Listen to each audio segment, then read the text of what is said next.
Hey guys, welcome back to another episode of Motorcycle Rewind, and today we're back with the $100 CB750. Well, this is the engine. And we're going to finally clean it up and inventory all the pieces and parts that we have to make sure we have everything that we need. One of the big things that I know that we were missing, I didn't have the shift lever. So the great thing is I went through some of the stuff and it's everything I need right here.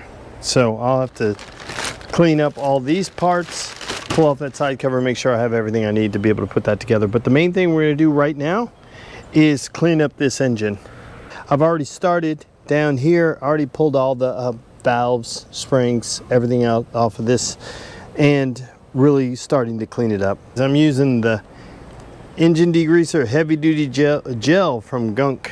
Why? Because it's what they had. So I'm gonna spray it all over, and I'm really doing this just I need to get that CB750 out of the back of my truck. The frame is still riding in the back of the truck, so I've got rags jammed into the cylinders just to limit the stuff that goes down. Here we go. We'll let that sit.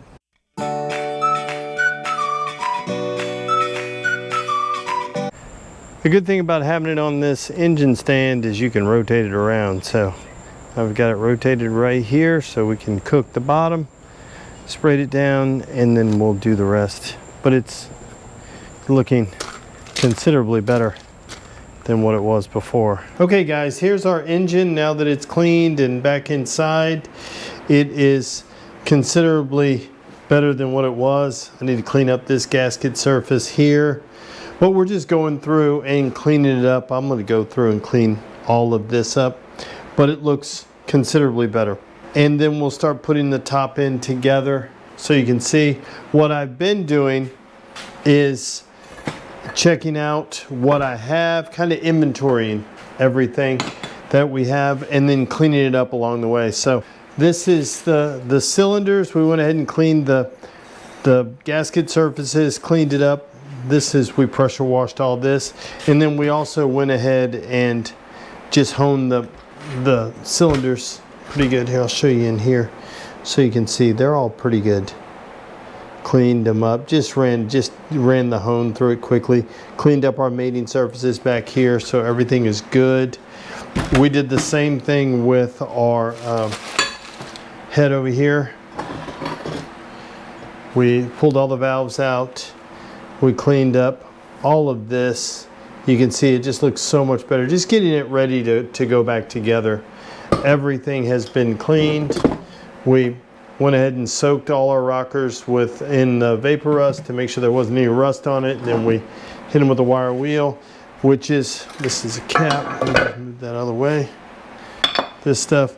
And then we did the same thing with our valves. Same thing with our valves. We went ahead and cleaned them all. We're going to lap our valves just to make sure everything seats. But as I've been doing this, I've been inventorying everything just to see what we're missing. What do we have? What do we don't have? And one of the things that we're missing is there's bolts that go right here that bolt this down. I have 3 out of the 4, so I'm missing 1. So I've got to figure that out. I've got to do that. And then just in cleaning up everything, you know, like I said, cleaning this up, making sure everything's good, getting carbon off of everything, and then doing it because the stuff came in Ziploc bags. I've been doing it Ziploc bags at a time. So I soaked these in a vapor rust to get the rust off so that they look better, just like I have more hardware soaking right here. There, I just have it soaking, just derusting it, so when I put it together, it's all good. Same thing here. This is my shifter mechanism that goes through the side. I need to put that on. My gear selector here. Again, just derusting it. That's some vapor rust right there. I soaked the pistons in seafoam just to eat up the carbon. And I'm good. All my rings are good, except for this one. Figured out why it was parked. Or why it wasn't running, why it was taken apart. These rings are stuck. So I've been soaking them to try to get them to free up, and I think I can get them to free up. They're much better now. I can feel them I can feel a little edge. So I soak them, then I heat them, then I soak them, then I heat them. So we're going to put them back in the seafoam and let that cook. But yeah, just been going through and doing that. These are the carbs for the CB750. Again, I'm missing all of the clamps except for this one, and all of the bowls and all of the inside. So I'm going to go ahead and clean this up just to make sure everything's in it and everything works. We'll soak that through in the ultrasonic, get it good and clean, then we'll look to what are the other stuff, what are the pieces and parts. We know we need a slide for right here. Obviously, actually we need this here because this guy's broken right here. So see, this is the beauty of inventorying this stuff, because you get to find out.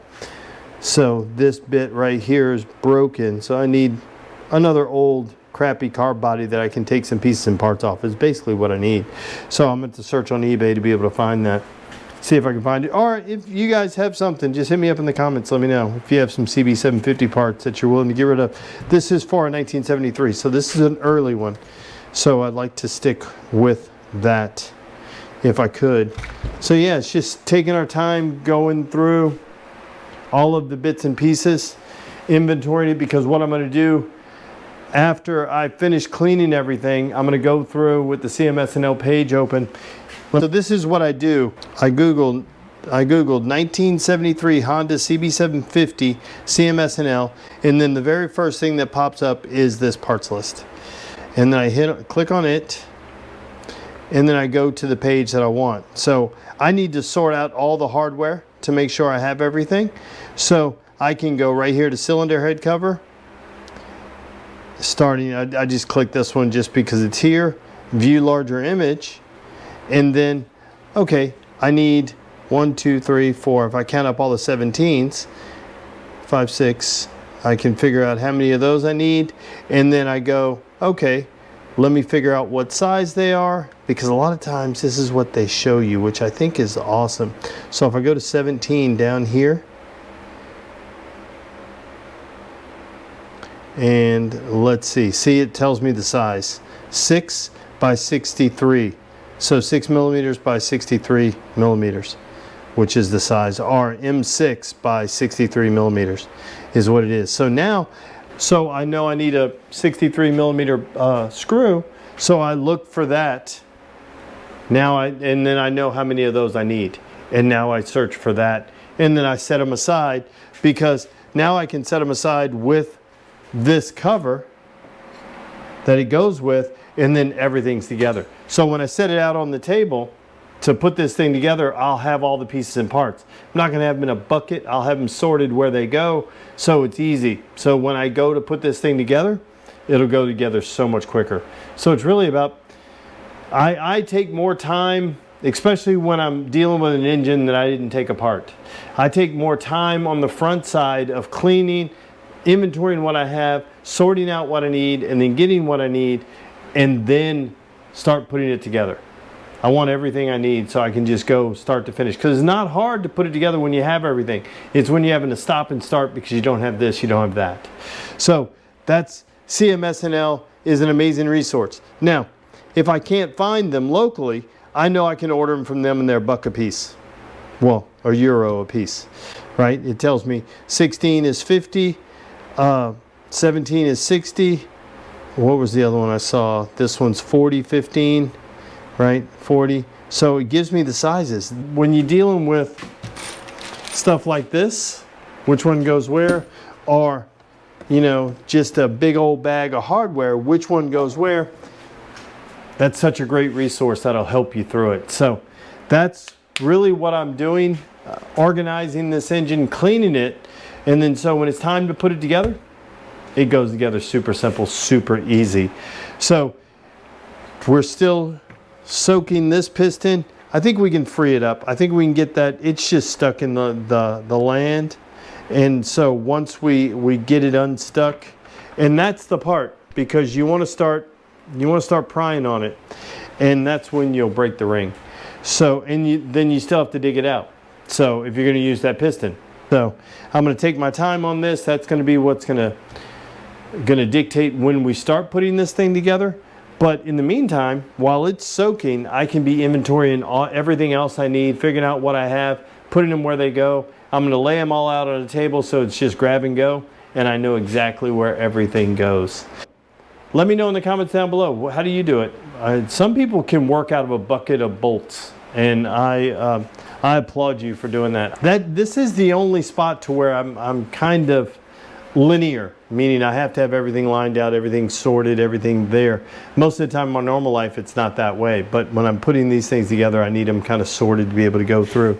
So while I'm doing that, while I'm waiting for this guy to free up and I'm inventorying everything else, I can start looking for the pieces and parts that I need, and only ordering the pieces and parts that I need. So because these pistons look good, they're totally usable. The cylinders look good, they're totally usable. Those rings are going to free up. We're getting close. This is just the prep work before we get to build it. So hopefully we'll be putting this thing together pretty shortly, as long as I don't run into something that I need. Okay guys, so there you have it. This is our prep work. It's not fun, it's not exciting. And I spared you from having to watch me clean valves and all of this other stuff. I just wanted to share kind of the prep work in getting one of these engines ready to put back together. This thing has sat in this bucket and other buckets for years. So now we're finally putting it back together. So again, I didn't take it apart. It was a $100 CB750 that we're now putting back together. So there you have it. Thanks for watching yet another episode of Motorcycle Rewind. And do me a favor, like, tag, share, and follow us on Instagram at Motorcycle Rewind. And go ahead and hit the subscribe button. And while you're in the subscribing mood, just wander on over to our friends, Brickhouse Builds, Moto Mango, Gold Guy, Ace Cafe Bikes, Mile Zero Racers, and Pete's Classic Cycle, and give those guys a subscribe too. Thanks again, guys, and have a great day.